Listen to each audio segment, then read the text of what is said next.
मेरा खाना ग्लूकोज रखता है, एक ऐसी ईंधन जो मेरी जिस्म के खरबों सेहतमंद सेल्स को तवानाई फराहम करती है।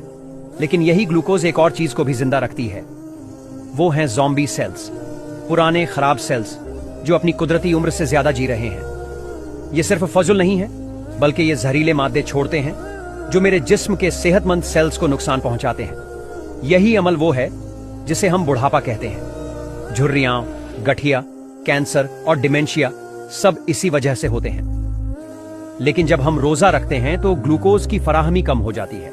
इसका मतलब है कि ज़ॉम्बी सेल्स का भी तवानाई का जरिया खत्म हो जाता है।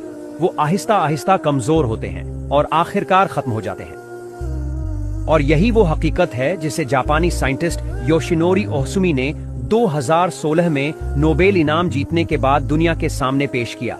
एक ऐसा अमल जो हमारा जिस्म कुदरती तौर पर अंजाम देता है, जिसे ऑटोफेजी कहते हैं। ऑटोफेजी का मतलब है कि हमारा जिस्म पुराने कमजोर सेल्स को तोड़कर नए और मजबूत सेल्स बनाता है। ये एक कुदरती मरम्मत का निजाम है जो सिर्फ रोजा रखने से मुतहर्रिक होता है। और कुरान में अल्लाह ताला फरमाते हैं, और अगर समझो तो रोजा रखना ही तुम्हारे हक में बेहतर है। सूरह अल बकरह आयत 184। लेकिन अगर तुम गौर करो तो ये इल्म आज का नहीं है। इस्लाम ने 1400 साल पहले ही इस हकीकत को बयान कर दिया था। जब कोई शख्स रोजा रखता है तो न सिर्फ उसका ईमान मजबूत होता है, बल्कि उसकी सेहत भी बेहतर हो जाती है।